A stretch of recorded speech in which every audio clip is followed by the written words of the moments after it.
Saint Faustina revealed the 7 sins that weaken a soul at the hour of death. In the history of Christian mysticism, few voices speak with the quiet authority of lived experience, quite like Saint Faustina Kowalska. Hidden within the walls of a simple Polish convent, far from pulpits and crowds, she recorded encounters that would later reshape how millions understand mercy, judgment, and the final moments of the human soul. What she revealed was not sensational fear, but unsettling clarity. According to her diary, the soul does not become weak at the hour of death by accident. It is weakened slowly, through choices repeated in silence. At the hour of death, the soul stands alone. Titles vanish. Appearances fall away. What remains is the interior truth of a life. Saint Faustina was shown that many souls do not collapse spiritually because of one dramatic sin, but because of patterns that slowly erode their strength before God. Patterns that feel small, harmless, even normal. She wrote that Jesus allowed her to see how the soul appears before him in its final hour, not as others see it, but as it truly is. In the diary, Jesus tells her plainly that the soul's greatest weakness at death is not fear, but lack of interior honesty. A soul accustomed to hiding from truth finds itself fragile when it can no longer hide. One of the most striking revelations recorded by Faustina is that sins which weaken the soul are often tolerated, justified, or ignored during life. They do not always shock the conscience. Instead, they dull it. And when the hour of death arrives, the soul suddenly discovers it lacks the spiritual strength to surrender fully. Jesus explained to Faustina that these sins do not all carry the same weight, but together they create a state of inner poverty. In one passage, she records him saying that many souls arrive at death exhausted from resisting grace, not because grace was absent, but because it was repeatedly postponed. The first sin she alludes to is not scandalous yet devastating. Persistent lukewarmness, not hatred of God but indifference, not rebellion but delay. The soul that lives saying later to God discovers at death that it has trained itself to hesitate even then. Faustina writes that such souls feel confusion rather than peace, not because God is absent, but because the soul never learned to rest fully in him. She also notes that Jesus showed her how attachment to self weakens the soul more than open sin. Pride disguised as independence, trust placed in one's own virtue rather than in mercy. In the diary, she records Jesus warning that souls who rely on themselves approach death with fear because they suddenly realize they cannot save themselves. This revelation unsettled Faustina deeply. She understood that the hour of death is not primarily a courtroom, it is an encounter, and only a soul trained in humility can endure it with peace. What makes these revelations difficult to accept is their simplicity. They do not flatter. They do not accuse loudly. They expose quietly. And this was only the beginning of what Saint Faustina was shown. As Saint Faustina continued to write what Jesus revealed to her, a pattern became unmistakable. The sins that weaken a soul at the hour of death are rarely dramatic. They are quiet habits that reshape the interior life over years. According to the diary, Jesus emphasized that the soul is not judged by appearances, but by the degree to which it allowed grace to transform it.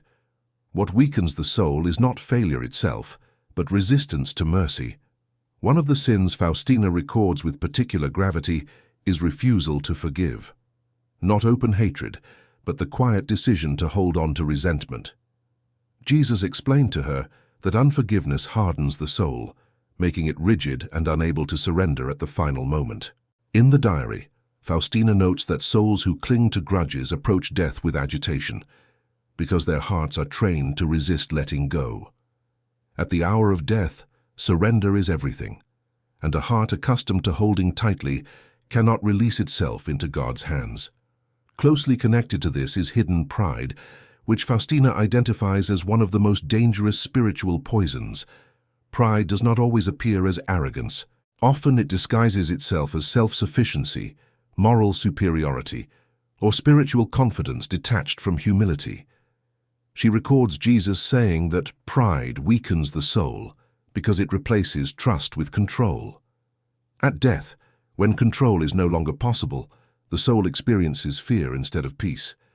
Another sin revealed to her is neglect of prayer, not complete abandonment, but reduction. Prayer becomes mechanical, optional, rushed. According to Faustina, Jesus showed her that a soul trained to live without real prayer loses spiritual breath, and at the hour of death, when the soul needs intimacy with God most, it finds itself unfamiliar with His presence. The weakness is not punishment. It is the result of distance slowly accepted during life. Faustina also writes about attachment to earthly comfort. Jesus showed her that souls overly attached to ease, security, or routine become spiritually fragile. Comfort itself is not sin, but attachment is. In the diary, she notes that such souls struggle at death because they have practiced clinging rather than trusting. When everything must be released at once, the soul feels stripped rather than liberated. Another sin, she records, is indifference to small inspirations of grace. Jesus told her that grace often speaks quietly, and the soul that repeatedly ignores it becomes deaf. This indifference weakens the conscience and dulls spiritual sensitivity. At death, when grace calls one final time, the soul responds slowly, not because God is absent, but because listening was never practiced. Faustina understood that none of these sins appear terrifying in isolation. That is precisely why they are dangerous. They weaken the soul gradually, invisibly, preparing it for confusion rather than confidence when eternity approaches. She wrote these things not to frighten, but to awaken. The hour of death reveals what life has been forming all along. As Faustina's diary unfolds, another dimension of the hour of death becomes clear. The soul does not suddenly become weak. Weakness is cultivated. Jesus allowed her to see that certain sins act like slow erosion, wearing away the soul's capacity to trust just when trust is most needed. These sins often remain hidden beneath a surface of religious practice, making them especially dangerous. One of these is habitual self-justification.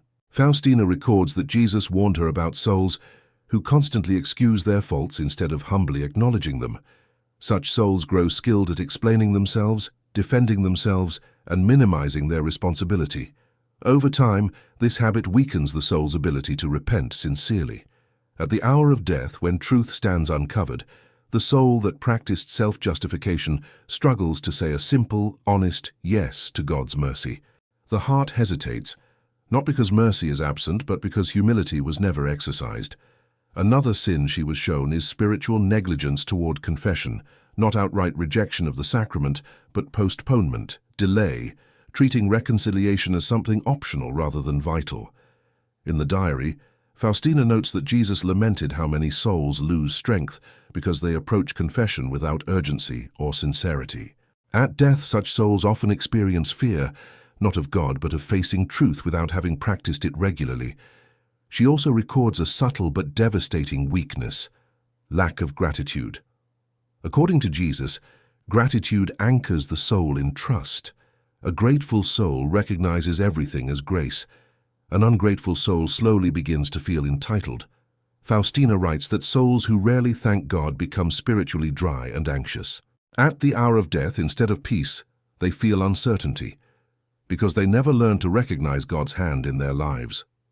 Closely tied to this is attachment to reputation. Faustina records that Jesus showed her how concern for image weakens the soul. Souls who live for how they are seen train themselves to fear exposure, but death exposes everything. A soul attached to reputation finds the final stripping terrifying, while a soul trained in humility experiences it as freedom. She also writes about resistance to suffering, not the natural desire to avoid pain, but the refusal to unite suffering with God. Jesus told her that souls who reject the redemptive meaning of suffering become inwardly brittle. They break under pressure. At the hour of death, often accompanied by physical or emotional suffering, these souls lack spiritual resilience. They experience anguish instead of surrender. Faustina understood that each of these sins weakens the soul's inner posture. They teach the soul to cling, resist, explain, delay, or protect itself. But the hour of death demands the opposite posture: release, trust, humility, and abandonment. This is why Jesus insisted she write these things. The soul that practices surrender in life does not learn it at the last moment. It already knows the way. As Saint Faustina reflected on everything Jesus had revealed to her, a final truth emerged with unmistakable clarity. The hour of death does not create weakness in the soul, it reveals it. According to her diary, Jesus emphasized that what the soul faces at death is the spiritual posture it practiced throughout life. Fear or peace at that moment is not accidental. It is the fruit of long habits, often unnoticed. Faustina records that Jesus spoke to her about one last sin that quietly weakens the soul: loss of trust in divine mercy. This loss does not always appear as despair. Often it looks like self-reliance, anxiety about judgment, or excessive fear of punishment. In the diary, she notes Jesus saying that souls who doubt his mercy approach death with trembling, because they look more at their sins than at his love. Trust, she understood, is not a feeling learned at the end. It is a relationship built over time. When these 7 sins are viewed together, lukewarmness, unforgiveness, hidden pride, neglect of prayer, self-justification, resistance to suffering, and loss of trust, they form a pattern. None of them require a dramatic rejection of God. In fact, many exist comfortably within a religious life. That is what makes them so dangerous. They weaken the soul quietly, gradually, until the moment arrives when strength is most needed. Faustina wrote that Jesus allowed her to witness souls at the hour of death, not to terrify the living, but to instruct them. Some souls approached that hour peacefully, even with visible weakness of the body, because their hearts were trained in surrender. Others, despite lives that appeared respectable, approached death restless and fearful, because they had never fully released control to God. One passage in the diary captures this reality with sobering simplicity. Jesus told her that a soul strengthened by humility fears nothing, not judgment, not death, not eternity, because it knows it belongs entirely to him. But a soul weakened by attachment, pride, and delay experiences death as a rupture rather than a passage. Faustina understood then why Jesus insisted she write everything down. These revelations were not meant only for mystics or religious communities. They were meant for ordinary lives, for people who assume they will sort things out later, for souls who believe strength will come automatically at the final hour. The diary makes clear that spiritual strength is not gathered suddenly. It is practiced daily. Every act of humility strengthens the soul. Every act of forgiveness loosens its chains. Every sincere prayer builds familiarity with God. Every small surrender prepares the heart for the ultimate one. In the end, Saint Faustina's message is not about fear of death, but preparation for encounter. The hour of death is when the soul meets truth face to face, and only a soul trained in truth can stand without fear. That is why these revelations remain uncomfortable and necessary. They expose not what shocks the conscience, but what slowly shapes eternity.